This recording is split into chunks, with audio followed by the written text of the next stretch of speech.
इस गति शक्ति द्वारा अपने गंतव्य स्थान पर पहुंचता है। फिर इसके बुद्धि उत्पन्न हुई।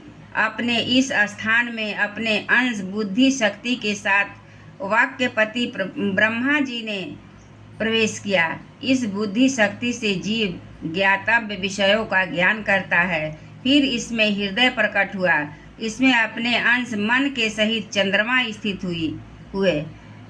इस मन शक्ति के द्वारा जीव संकल्प विकल्प आदि रूप विकारों को प्राप्त करता है। तत्पश्चात विराट पुरुष में अहंकार उत्पन्न हुआ। इस अपने आश्रय में क्रिया शक्ति सहित अभिमान के ने प्रवेश किया, इससे जीव अपने कर्तव्य को स्वीकार करता है। अब इसमें चित्त प्रकट हुआ, जिसमें चित्त शक्ति के सहित महत्व ब्रह्म स्थित हुआ। इस चित्त शक्ति से जीव विज्ञान चेतना को उपलब्ध करता है। इस नाभि से, इस विराट पुरुष के सिर से स्वर्ग लोक, पैरों से पृथ्वी और नाभि से अंतरिक्ष आकाश उत्पन्न हुआ। इनमें क्रमशः सत्व रज और तम इन तीन गुणों के परिणाम स्वरूप देवता, मनुष्य और प्रेतादि देखे जाते हैं। इनमें देवता लोग सत्व गुण की अधिकता के कारण, स्वर्ग लोक में मनुष्य और उनके उपयोगी गौ आदि जीव रजोगुण की प्रधानता के कारण पृथ्वी में तथा तमोगुण की स्वभाव वाले होने के रुद्र के पार्षद गण, भूत प्रेत आदि दोनों के बीच में स्थित भगवान के नाभि स्थलीय अंतरिक्ष लोक में रहते हैं। विदुर जी, वेद और ब्राह्मण भगवान के मुख से प्रकट हुए हैं। मुख से प्रकट होने के कारण ही ब्राह्मण सब वर्णों में श्रेष्ठ और सबका गुरु है। उनकी भुजाओं से क्षत्रिय वृत्ति और उसका अवलंबन करने वाला क्षत्रिय वर्ण उत्पन्न हुआ, जो विराट भगवान का अंश होने के कारण जन्म लेकर सब वर्णों की चोर आदि के उपद्रवों से रक्षा करता है। भगवान की दोनों जांघों और लोगों का निर्वाह करने वाली वैश्य उत्पन्न हुई और उन्हीं से वैश्य वर्ण का भी प्रादुर्भाव हुआ। यह वर्ण अपनी वृत्ति से सब जीवों की जीविका चलाता है। फिर सब धर्मों की सिद्धि के लिए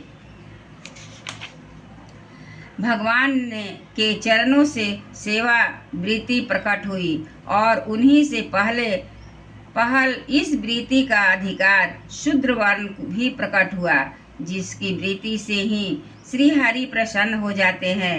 ये चारों वर्ण अपनी अपनी वृत्तियों के सहित जिनसे उत्पन्न हुआ है, उन अपने गुरु श्री हरि का अपने अपने धर्मों से चित्त शुद्धि के लिए श्रद्धा पूर्वक पूजन करते हैं। विदुर जी, यह विराट पुरुष काल, कर्म और स्वभाव शक्ति से युक्त भगवान की जोग माया के प्रभाव को प्रकट करने वाला है। इसके स्वरूप का पूरा वर्णन करने का कौन साहस कर सकता है।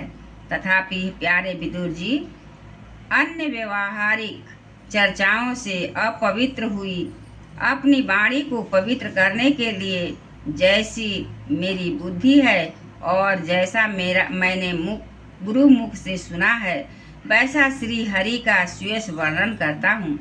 महापुरुषों का मत है कि पुण्य श्लोक शिरोमणि श्री हरि ने के गुणों का गान करना ही मनुष्यों की वाणी का तथा विद्वानों के मुख से भागवत कथामृत का पान करना ही उनके कानों का सबसे बड़ा लाभ है।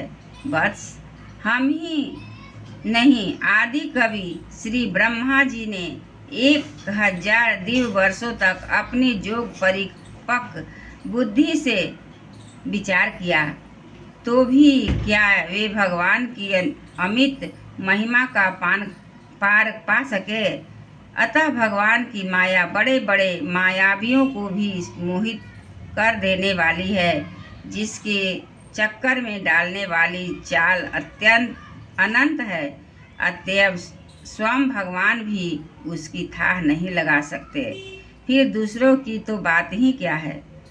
जहाँ तक पहुँचकर मन के सहित वाणी भी लौट आती है तथा जिनका पार पाने में अहंकार के अभिमानी रुद्र और अन्य इंद्रिय धिष्ठाता देवता भी समर्थ नहीं है, श्री भगवान को हम नमस्कार करते हैं। एक बार बोलिए वृंदावन बिहारी लाल की जय, श्री भगवान नारायण की जय। श्रीमन नारायण नारायण नारायण, श्रीमन नारायण नारायण नारायण, भजमन नारायण नारायण नारायण, श्रीमन नारायण नारायण नारायण, श्रीमन नारायण नारायण नारायण, भजमन नारायण नारायण नारायण, भजमन नारायण नारायण नारायण, भजमन नारायण नारायण नारायण, श्रीमन नारायण नारायण नारायण, भजमन नारायण नारायण नारायण, भजमन नारायण नारायण नारायण।